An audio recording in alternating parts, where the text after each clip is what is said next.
اعوذ باللہ من الشیطان الرجیم بسم اللہ الرحمن الرحیم السلام علیکم رحمۃ اللہ وبرکاتہ۔ حدیث مبارک ہے کہ رسول اکرم صلی اللہ علیہ وآلہ وسلم نے ارشاد فرمایا ہے کہ جو شخص علم کا ذکر کرتا ہے تو دراصل وہ اللہ تعالیٰ کی حمد و ثنا کرتا ہے، اور جو علم حاصل کرنے کی کوشش میں لگا رہتا ہے یا کرتا ہے تو وہ اللہ تعالیٰ سے محبت کرتا ہے، اور جو دوسروں کو علم سکھاتا ہے تو وہ اللہ تعالیٰ کی عبادت کرتا ہے۔ جس طرح ہم نے کل سورہ بقرہ میں پڑھا تھا کہ حضرت ابراہیم علیہ السلام کو رب العزت جو حکم دیتے گئے وہ ہر حکم پر لبیک کہتے ہوئے ہر احکام کی پیروی کرتے رہے، اور یہی نصیحت انہوں نے اپنے بیٹوں کو کری، اور اسی طریقے سے حضرت یعقوب علیہ السلام نے بھی اپنے بیٹوں کو یہی نصیحت کری کہ تم اللہ تعالیٰ کی احکامات کی پیروی کرنا، کیونکہ رب العزت نے تمہارے لیے اس دین کو منتخب کیا ہے، پسند فرمایا ہے۔ تو آگے ارشاد ربانی ہے، ام کنتم شہداء اذا حضر یعقوب الموت اذ قال لبانیہ ما تعبدون من بعدی قالوا نعبد الہک و الہ آبائک ابراہیم و اسماعیل و اسحاق الہ واحد ونحن لہ مسلمون۔ کیا تم موجود تھے جس وقت قریب آئی یعقوب کے موت؟ کہا اپنے بیٹوں کو، تم سب کس کی عبادت کرو گے؟ بولے ہم بندگی کریں گے تیرے معبود کی اور تیرے باپ دادا کے معبود کی، جو کہ ابراہیم، اسماعیل، اسحاق کے ہیں۔ وہی ایک معبود ہیں اور ہم سب اسی کی فرما برداری کریں گے۔ تو اس آیت میں بتایا جا رہا ہے کہ کیا تم اس وقت موجود تھے جب حضرت یعقوب علیہ السلام پر موت کا وقت آیا تھا؟ حضرت یعقوب علیہ السلام نے اپنے سارے بیٹے، یعنی کہ جتنے بیٹے تھے ان کے 12 بیٹوں کو جمع کیا اور ان سب سے معلوم کیا کہ میرے بعد تم کس کی پوجا کرو گے یا پرستش کرو گے یا عبادت کرو گے۔ ایسی بات نہیں تھی کہ انہیں حضرت یعقوب علیہ السلام کو معلوم نہ ہو، لیکن ایک میثاق، عہد، قول و اقرار اور پختہ کرنے کے لیے وہ کہنے لگے۔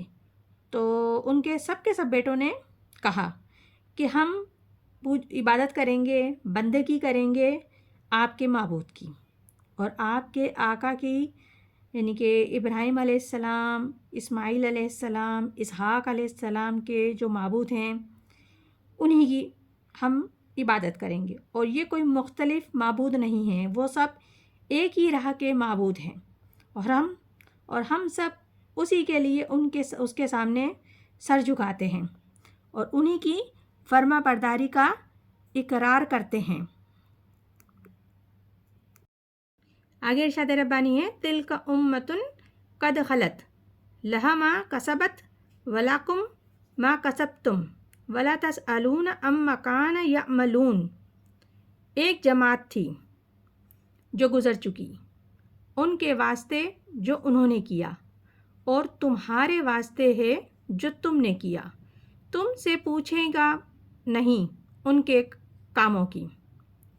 اس آیت میں بتایا جا رہا ہے کہ ایک جماعت تھی انسانوں کی جو گزر گئی، جیسے کہ حضرت ابراہیم علیہ السلام، حضرت اسماعیل علیہ السلام، حضرت یعقوب علیہ السلام اور ان کی اولادیں، وہ سب گزر گئے۔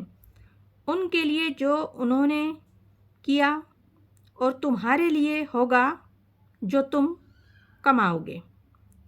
ان کے لیے وہ تھا جو انہوں نے کمایا وہ ان کے لیے تھا، اب جو تم کرو گے وہ تم اپنے لیے کرو گے۔ تو یہاں اس آیت میں بتایا جا رہا ہے کہ ہر شخص کے لیے اپنا اعمال، اپنا ایمان، اپنی کمائی اپنے لیے ہے۔ تم سے یہ نہیں معلوم کیا جائے گا، نہ پوچھا جائے گا کہ وہ کیا کرتے تھے، جو تم سے پہلے گزرے وہ کیا کرتے تھے، تم سے پوچھا جائے گا تم کیا کر کے لائے ہو۔ یعنی کہ قبر میں، قیامت میں ہر شخص کو صرف اپنی ہی ذات کا حساب دینا ہے۔ آگے ارشاد ربانی ہے، وَقَالُوا كُونُوا هُودًا نَصَارَىٰ تَهْتَدُوا قُلْ بَلْ مِلَّةَ إِبْرَاهِيمَ حَنِيفًا وَمَا كَانَ مِنَ الْمُشْرِكِينَ۔ اور کہتے ہیں ہو جاؤ یہودی یا نصارہ تو تم پاؤ گے راہ حق، تو کہہ دو کہ ہرگز نہیں، بلکہ ہم نے اختیار کی ابراہیم کی راہ جو ایک ہی طرف کا ہے، اور نہیں تھا وہ شرک کرنے والوں میں سے۔ اس آیت میں پس منظر کافروں کی جو خباثت تھی اس کو نمودار کیا جا رہا ہے، یعنی کہ اس آیت میں کافروں کے اندر جو خباثت بھری ہوئی تھی اس خباثت کو نمودار کیا جا رہا ہے۔ پہلے تو وصیت بتا دی گئی آیت میں کہ حضرت ابراہیم علیہ السلام نے، یعقوب علیہ السلام نے اپنی اولادوں کو کی تھی کہ آپ کیا کرو گے، تو انہوں نے سب نے اقرار کرا کہ ہم اسی کی پیروی کریں گے جس کی آپ پیروی کرتے ہو، اور ملت ابراہیم کی ہی ہم فرما برداری کریں گے۔ لیکن یہاں اس وقت یہود اور نصارہ کا کیا رویہ ہے؟ وہی کہ حضور اکرم صلی اللہ علیہ وآلہ وسلم کے دشمن بنے بیٹھے ہیں، اور وہ کیا کہتے تھے کہ پیغمبر اسلام کو کہ آپ ہو جاؤ یہود یا نصارہ میں سے تو آپ ہدایت پر آ جاؤ گے۔ تو پھر پروردگار عالم ارشاد فرماتے ہیں کہ اے محمد صلی اللہ علیہ وآلہ وسلم آپ کہہ دیجئے کہ نہیں، میں تو ملت ابراہیمی کی ہی پیروی کروں گا، اور بالکل یکسوئی کے ساتھ کروں گا، کیونکہ وہ مشرکوں میں سے نہیں تھا۔ وہ یہی صرف اللہ کی راہ ہے، اور یہی صحیح دین حق ہے، اور میں اسی پہ قائم رہوں گا جس پہ حضرت ابراہیم علیہ السلام قائم تھے۔ تو یہ سورہ بقر ہے۔ آپ نے حال دیکھا یہود و نصارہ کا، جنہوں نے حضرت یعقوب علیہ السلام سے بھی اپنے باپ سے عہد اقرار کرا تھا، لیکن ان کی اولادوں نے کیا رویہ بھی اختیار کیا کہ ان کی پیروی کیا رنگ لا رہی ہے، کیا دکھا رہی ہے کہ وہ تو حضور اکرم صلی اللہ علیہ وآلہ وسلم کو ماننے کو ہی تیار نہیں ہو رہے تھے۔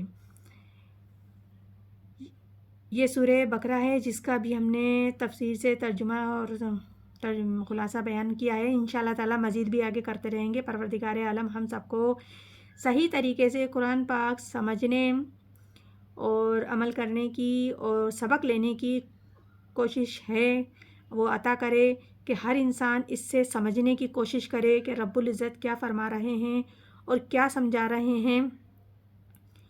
تو پروردگار سب کو ہدایت عطا فرمائے۔ آمین ثم آمین۔ جزاک اللہ۔